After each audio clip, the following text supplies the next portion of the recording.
Hello friends, myself Rasika Pagaria from Araham College. In last lecture, we were studying about the new public administration theory. In that we studied democratic citizen, right?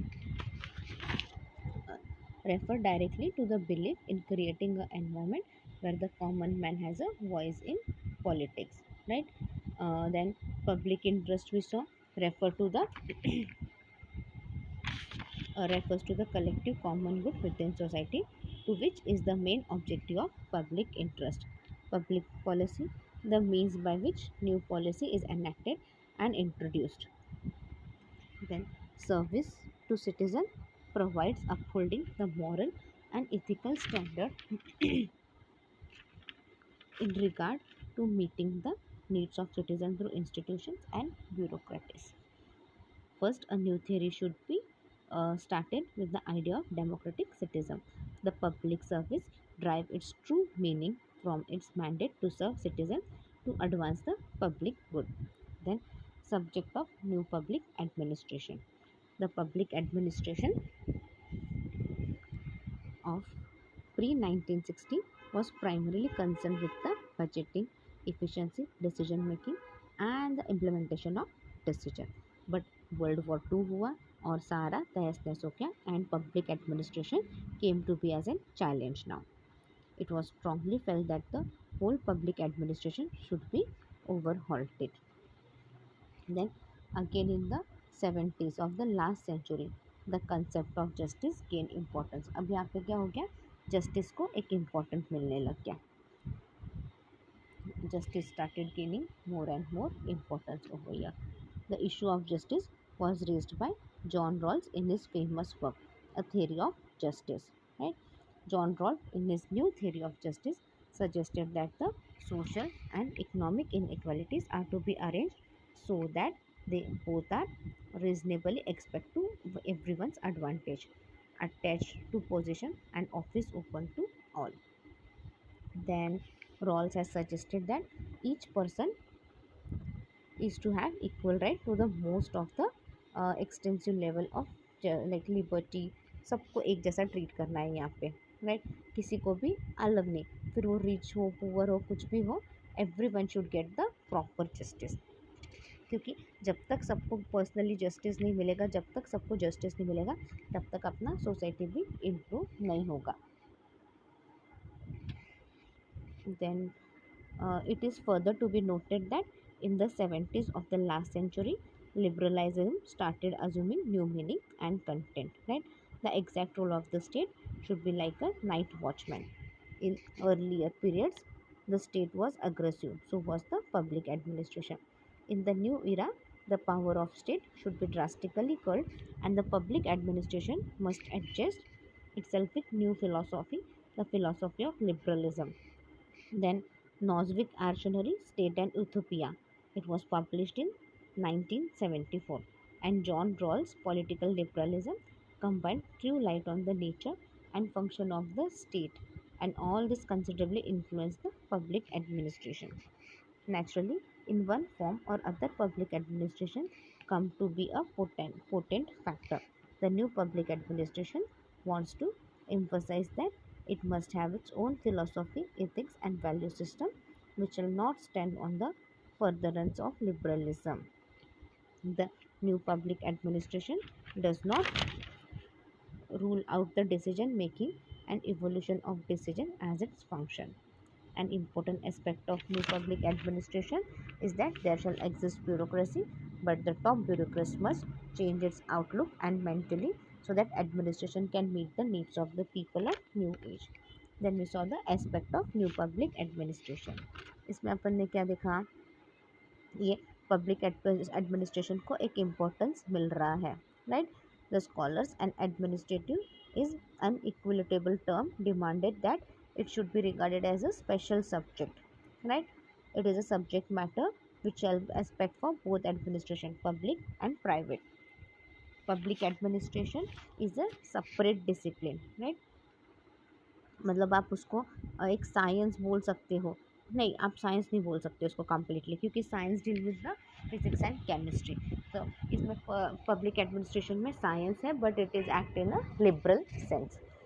In 1970s, the National Association School of Public Affairs and Administration was founded.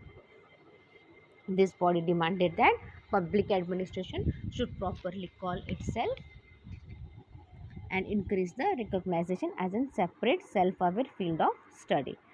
Okay, the national survey conducted in the 17th have argued that separating of public administration from other subject is real and justified. The expansion of subject matter demanded this. Now we'll look at the importance of public administration. अभी आपके हिसाब से क्या importance रहना चाहिए public administration का? कुछ ना कुछ तो इम्पोर्टेंस उसका भी रहना चाहिए, कुछ तो कुछ उसका भी वैल्यू रहना चाहिए ना। तो क्या रहेगा आपके हिसाब से, कुछ आइडिया है? कोई आइडिया नहीं ना? हाँ, कोई आइडिया नहीं रहेगा। चलो, the new public administration has effectively broken fresh ground and imparted new substances to the discipline of public administration. See, ये जो new public administration क्या है, has effectively broken fresh ground. It came up with a fresh ground और एक नया material वगैरह लाया है, that is known as the public administration. The advocates of new public administration have taken the first step in confronting the idea of ethical behavior in the administrative state at the right time. See, the advocates of new public administration, what they have done, they have taken the first step in confronting the idea of ethical behavior in the administrative state at the right time. New public administration has enlarged the perspective of public administration by linking it to society and societal problem. See, new public administration ने क्या काम किया, it has उसका एक scope बढ़ा दिया उसने, और उसने सोसाइटी और सोसाइटी के प्रॉब्लम को लिंक कर लिया। पहले क्या था, पब्लिक एडमिनिस्ट्रेशन में सोसाइटल प्रॉब्लम को कोई इंपॉर्टेंस देता, बट यहाँ पे क्या किया उन्होंने, सोसाइटी और सोसाइटल प्रॉब्लम को भी एक इम्पोर्टेंस दे दिया। It's criticism of the discipline of public administration from the standpoint of social consciousness as well as from the methodological and perspective is an important benefit. See, its criticism क्या है, of the discipline of public administration, it stands point of social consciousness as well as from the methodological and aesthetic perspective is an important benefit. एक important benefit है इसका। The new public administration places emphasis on innovation and change and therefore it is dynamic. See, the new public administration क्या है, it gives emphasis on innovation and change and therefore it is dynamic. Through their strong emphasis on social equity and citizens' participation in decision making, the supporter of new public administration have greatly stressed the need for reorientation of theory and practice of traditional public administration. See, through their strong emphasis, वो क्या है, बहुत ज़्यादा emphasise दे रहे हैं on social equality and citizen participation in किस में, decision making में ज़्यादा एम्फसाइज दे रहे हैं। तो यहाँ पे क्या हो रहा है, they are giving support to a new public administration, और वो क्या है, उसके लिए they are coming up with जो भी थ्योरी चाहिए, जो भी प्रैक्टिकल प्रैक्टिस करनी है, उन सबको वो इम्पोर्टेंस दे रहे हैं, सो that they come up with the new decision making and the support of the new public administration. In summary, new public administration showcases a deeper concern for relevant societal problem. See, अगर आपको short में बोला जाए तो ये new public administration क्या है, it is showing more concern to a societal problem. It is giving more importance to the societal problem. एकदम शॉर्ट में बोला जाए, शॉर्ट में देखा जाए तो it stress ethics and values, innovation. See, it is giving more importance to ethics, values, innovation and social equality. See, किसको importance दे रही है, it stress on ethics and values, innovation and social equality. It lays emphasis on human relations, a creative approach to administration and social change. See, it gives importance on human relation, creative approach to administration and the social change. Then evolution of new public administration. New public administration is an anti-positivism. See, new public administration क्या है? It is an anti-positivism, anti-technical and anti-hierarchical reaction against traditional public administration. See, new public administration क्या है? It is anti positivism है, anti technical है और anti hierarchical है and it is a reaction against traditional public administration. जो public administration जो था अपना ट्रेडिशनल था वो क्या है, उसके अंदर कुछ प्रॉब्लम आ रहे थे. It was not working in a described way. So what happened, they came up with the new public administration, a practice theory in response to the even ever changing needs of the public and how institutions and administration go about solving them. See, a practice theory क्या है? In response to the ever changing need of the public, और किस तरह से ये institution and administration go about solving them. New theory public अभी change हो गया पब्लिक एडमिनिस्ट्रेशन में, तो जो अपने पहले प्रॉब्लम थे उसको अपन ने ध्यान में रख के सब बनाया है. तो अभी इसके ऊपर आप कैसे काम करोगे, कैसे सब कुछ काम करेगा, and you are suppose to solve the issues and all.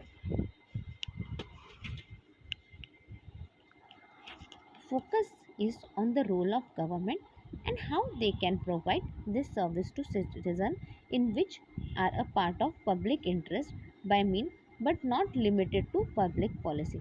See, focus किस पे यहाँ पे? Focus is on the role of government. हाँ, फोकस किस पे जा रहा है? रोल ऑफ गवर्नमेंट पे जा रहा है and how they can provide this, और वो किस तरह से सिटीज़न को सर्विस देते हैं और किस तरह से पब्लिक का इंटरेस्ट का भी ध्यान रखते हैं. But not limited to public policy. But ये सारा क्या है? This all is not limited to only public policy. New public management is the outcome of modern times and had a sweeping impact at the international level, especially in post-1990 era. See, new public management क्या है? Is the outcome of modern times. ये जो new public management क्या है? It is the outcome of modern times and had a sweeping impact at the international level. और उसका impact भी कितना है? It has a very good impact at the international level, especially in post-1990s era. Especially कब? In the 1990s era में. It was the result of various dysfunctional ties in the administration, including, see, it was the result of, ये क्या था? It was result of various dysfunctional ties in the administrative and including certain points. अभी उसके अंदर क्या क्या include होता है? dysfunctional ties of the existing public administrative system. The major dysfunctional tie found in the existing public administrative system were, see, अब क्या बोल रहे हैं यहाँ पे? The major dysfunctional ties found in the existing public administrative system were political administration, autonomy is unrealized, irrelevant, and unworkable, as the actor on either side frequently change position and two activities intermesh in the practical world. Excuse me, I'm sorry. See, the major dysfunctional ties क्या है? जो अपन public administrative system में देख रहे हैं, जो अपन ये political administrative autonomy क्या है? It is unrealized. ये क्या है सारा? It is unrealized, irrelevant and unworkable, as the actor on either side frequently changing position and the two active intimates in the practical work of governance. ये क्या है? It is changing frequently, right? frequently सब कुछ change हो रहा है यहाँ पे, क्योंकि अपन पूरा न्यू गवर्नमेंट पब्लिक एडमिनिस्ट्रेशन की बात कर रहे हैं, तो यहाँ पे क्या है? एक्टिविटी भी सारी चेंज हो रही है. In public institutional life there is no such thing as purely rational decision making. In public institutional life क्या है? There is no such thing, ऐसी कोई चीज़ नहीं है, right, which is rational decision making, जिसमें अपन क्या है? We can't take a any rational decision making, rather it is bounded rationally. Rather क्या है? ये सब कुछ रैशनली बाउंडेड है, मतलब एक लिमिट तक के बाउंड है एज पर साइमन के हिसाब से all this is bounded rationally, एक लिमिट तक ही है सब कुछ। In real situation people have certain degree of subjectivity से, इन रियल सिचुएशन क्या है, people have certain degree of subjectivity. Moreover the tendency towards irrationalism are not rare as any actor and forces imping upon decisions and compete for accommodation। see moreover क्या है, the tendency towards irrationalism are not rare as any actor। अब ये जो tendency towards ये जो इरेशनलिज्म की बात कर रहे हैं, ये क्या है, ये बहुत ज़्यादा रेयर नहीं है एज एनी एक्टर। और ये क्या है, ये फोर्सफुली डिसीजन लेने के लिए बोलती है और compete for accommodation and ask for the accommodation. Top down policy implementation does not in actually work. See top down policy implementation क्या है, actually it does not work. It is now well accepted that public administration is best looked after by self-steering group rather than closely supervised group। See, अभी this is now well expected, अब ये हर किसी ने accept कर लिया है कि जो पब्लिक एडमिनिस्ट्रेशन क्या है, ये अच्छे से कब चलेगा, जब आप खुद के ऊपर कंट्रोल करोगे, खुद अच्छे से काम करोगे, rather than closely supervised group, rather than बाकी जो सुपरवाइज ग्रुप है उनको तुम हमारे पे ध्यान रखो, वो बोलने से बेटर है कि बाबा आप खुद पे कंट्रोल रखो, आप खुद अच्छे से ईमानदारी से काम करो। Hierarchy is essential, right, hierarchy wise भी काम करना चाहिए, right. So hierarchy is also essential, power oriented rather than work oriented. Hierarchical भी काम करना चाहिए क्योंकि क्या है, it is a power oriented rather than work oriented. Successful public administration is rarely rule bound. See successful public administration क्या है, it is rarely rule bound. What matter is goal achievement and effectiveness. क्या importance है यहाँ पे, what matter is the role, right, effectiveness and achievement।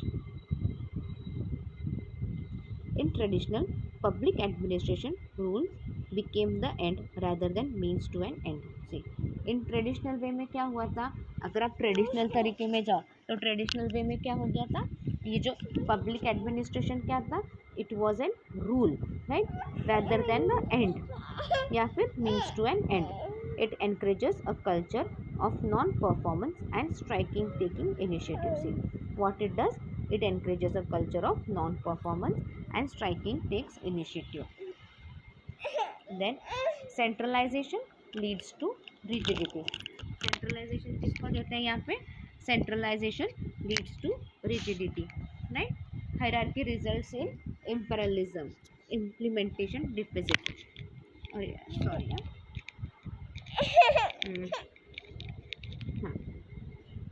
Centralization leads to rigidity, hierarchy results in implementation deficit, free flow of communication is implemented by rigid hierarchy and centralization of power। See, अभी communication freely होना चाहिए ना, free flow of communication कब होगा, जब hierarchy अच्छे से divide होगी and there would be a centralization of power.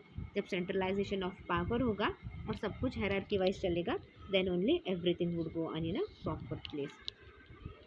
Public institutions operate efficiently when decentralized, allowing lower level initiate adjustment, adaptability and flexibility। See, अभी यहाँ पे क्या बोला है कि बाबा पब्लिक इंस्टीट्यूशन कब अच्छे से काम करेगी, जब there would be a decentralizing, allowing the lower level को भी आप अच्छे से काम करने दोगे, उनको भी थोड़ा सा कुछ फ्लेक्सिबिलिटी दोगे, अडेप्टेबिलिटी दोगे, एडजस्टमेंट दोगे, तो वो भी अच्छे से काम करेंगे। सिर्फ public employees do not have any special type of motivation. See public employees क्या है, उनको कोई स्पेशल मोटिवेशन तो होता नहीं है, नहीं तो बहुत बार क्या होता है, अभी प्राइवेट इंस्टीट्यूशन में क्या है, बहुत सी बातों पे क्या होता है, they act as a motivational factor, but public employees में क्या होता है, यहाँ पे कोई स्पेशल टाइप ऑफ मोटिवेशन नहीं होता है। in real life they have often been found to act to maximum self interest like income, prestige, power rather than public interest. See, rather क्या है अभी यहाँ पे क्या है, रियल लाइफ में क्या है, उनको मैक्स अपना अच्छा बेस्ट देना पड़ता है, तो कुछ उनको इनकम मिलेगा, तो उनको कुछ प्रेस्टीज मिलेगा, या फिर अच्छे से काम किया, कुछ अच्छा काम किया तो क्या है, उनका प्रमोशन होना है, राइट। बट पब्लिक एडमिनिस्ट्रेशन में इतना ऐसा कुछ भी नहीं होता। Moreover, in traditional public administration, there was no motivation for the employees to perform because the salary structure was not linked to performance. See, private enterprise में कैसे होता है, आपको अच्छे से मिलता है ना, आपको जो भी आपको मोटिवेशनल मिलता है, अच्छे से काम करो तो आपको प्रमोशन मिलता है। बट पब्लिक एडमिनिस्ट्रेशन में ऐसा होता है क्या? पब्लिक एडमिनिस्ट्रेशन में, ट्रेडिशनल पब्लिक एडमिनिस्ट्रेशन में ऐसा कुछ नहीं होता था। वहाँ पे ना कोई मोटिवेशन था और सैलरी स्ट्रक्चर भी उनका वैसे डिफाइंड था, और सैलरी कुछ ऐसे लिंक्ड नहीं थी कि आपने ये कुछ अच्छा एक्स्ट्रा काम किया तो आपको एक्स्ट्रा पेमेंट, ऐसा कुछ भी डिफाइंड नहीं था वहाँ पे। The principle of traditional public administration are lacking in descriptive accuracy. See, the principle of traditional public administration क्या है?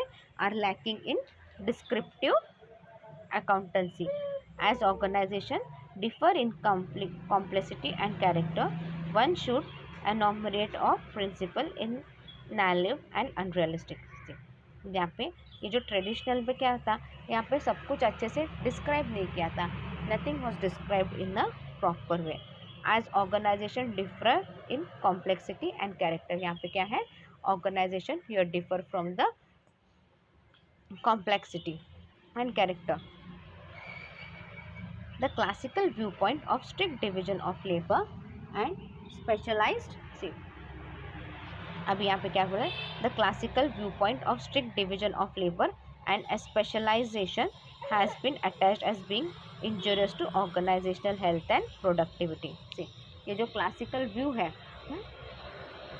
the classical viewpoint of division of labor, specialized है, क्या है, ये सारा अटैच किया and as being injurious to organization health and productivity. Organization productivity does not automatically flow from a grand organizational design, narrow specialization and division of work. See, organizational productivity क्या है, ये क्या है, ऑटोमेटिकली तो सब कुछ होता नहीं, लाइक ऑटोमेटिकली आपका ऑर्गेनाइजेशन एकदम बड़ा नहीं होता, ऑटोमेटिकली आपके ऑर्गेनाइजेशन को एकदम से इम्पोर्टेंस नहीं मिलता, ये सब एकदम से तो नहीं होता, इट गोज स्लोली ना।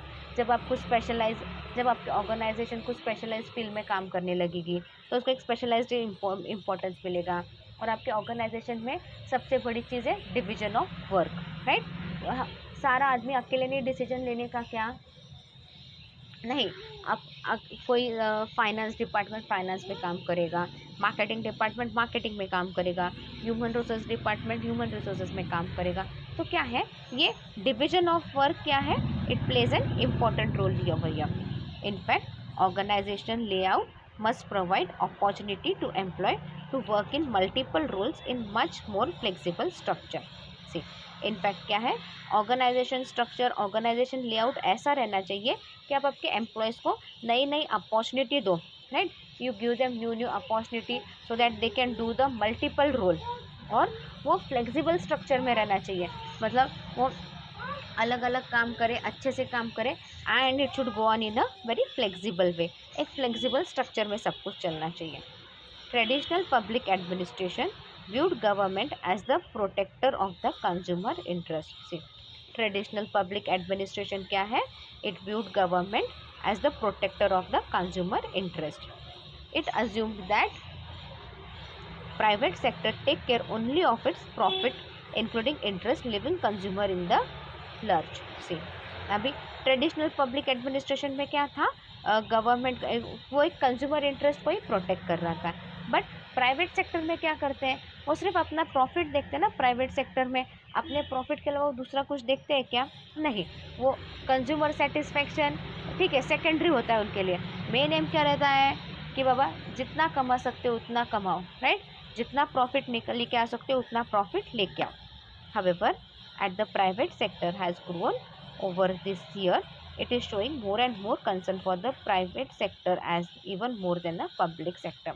बट क्या हो गया है, प्राइवेट सेक्टर क्या है, अभी रिसेंटली प्राइवेट सेक्टर अपना बहुत बड़ा है, दिन बर दिन अपना प्राइवेट सेक्टर क्या है, बढ़ते ही जा रहा है। तो ये प्राइवेट सेक्टर क्या कर रहा है, अपन ये पब्लिक एडमिनिस्ट्रेशन भी क्या है, ये प्राइवेट सेक्टर को दिन बर दिन इम्पोर्टेंस दे रहे जा रहे हैं। इनफैक्ट पब्लिक सेक्टर से ज़्यादा प्राइवेट सेक्टर को यहाँ पे इम्पोर्टेंस मिल रहा है, प्राइवेट सेक्टर को इम्पोर्टेंस दिया जा रहा है। Will wind up our lecture here. In next lecture will look at the factors that necessitate the emergence of NPA, New Public Administration. You can read the topic well. If you have any doubt, you can mail me on my mail ID. My mail ID is rasika.pagaria@arahamedu.in. Thank you.